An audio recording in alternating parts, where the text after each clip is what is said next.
I'm Rick Pizzo, thrilled to be joined now on the show live by Rutgers head coach Kyle Flood, joining us from our on-campus studio. Coach, I know Mike Leach's offense probably keeping you busy this week, so we truly appreciate the time.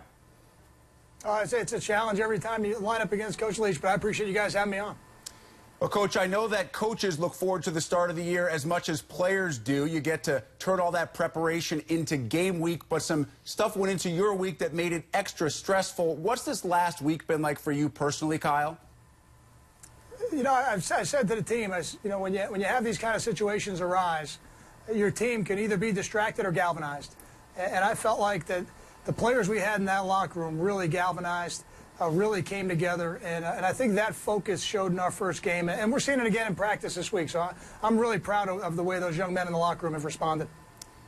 Kyle, former Rutgers quarterback Ray Lucas told me on Monday that he believes you have complete control of the locker room, especially after the dismissal of those 5 players last weekend. How would you describe the support that you've received from your players? I've received a tremendous amount of support from the players, and really from everybody that's familiar with our program. You know, having been here for 11 seasons now, this is my 4th as the head coach. The people who really know our program, they know the success we've had on the field, they know the success we've had in the classroom, and they know the impact we've had on the community in a positive way. So the support here locally has been excellent. Kyle, you discussed already the need to tune out the outside noise. How exactly do you do that from the coaching perspective? Well, the most important thing we do as coaches is focus on the task at hand. And for us, that's the game coming up with Washington State. And yesterday we focused on our Tuesday preparation. Today we focused on our Wednesday preparation. And everything we do in our program is focused on being 1-0 today. Ultimately, that'll lead to game day, but we couldn't control game day today. All we controlled was Wednesday. We wanted to be 1-0 on Wednesday. I thought the players went out and had a good practice. Now we're going to make the corrections and turn our sights to tomorrow. Talking with Rutgers head coach Kyle Flood here on Big Ten football and beyond. Coach, how fine is that line that all coaches have to walk between living up to the promises that you make to a player and their family to make sure their academic growth is where it needs to be, and at the same time staying inside the NCAA guidelines that sometimes limit a coach's ability to do exactly that? I don't know if I completely agree with that. You know, I think we've got a great structure in place here at Rutgers to make sure that our players get the academic support that they need. We've got an academic support staff here that does an excellent job of providing the services that the different players need. And we've got high expectations here academically, and that's why in the last couple of years we've hit all-time highs in our GPA. We've continued to have success in the APR.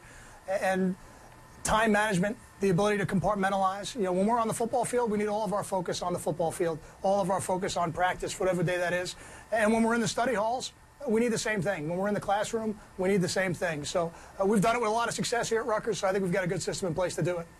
Well, Kyle, let's turn our attention to the field now, and Chris Laviano gets the start against Washington State. Was that decision based more on the preseason or what you saw in the season opener against Norfolk State?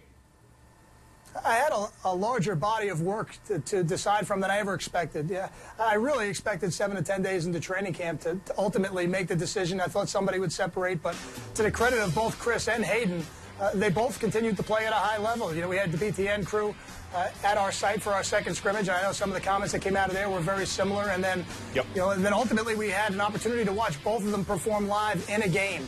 And that was very valuable as well. So to me, it was really about the entire body of work that went into it.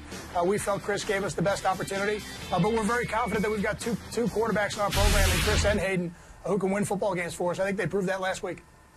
Kyle, finally, I'm sure the scouting report on Mike Leach and the Cougars is colorful to say the least. Would you share with us the Cliff's Notes version of that scouting report? Here's what you know when you play a Mike Leach football team. You know they love to throw the ball, although they did run it in the first game on a higher percentage than they have in the past. You know they're going to spread the field, and you know that they're going to try and force you into one-on-one situations. So it's going to be critical that we're in the right positions on defense and that we continue to do what we've always done here at Rutgers, which is really fly around to the ball and get multiple people at all times to the tackle to get them on the ground. They're a challenge. They've got a great system. They do an excellent job coaching their players, but we're looking forward to it. Kyle Flood, Rutgers football head coach. Kyle, we truly appreciate the time and best of luck this weekend against Washington State. Hey, thank you. I look forward to coming back.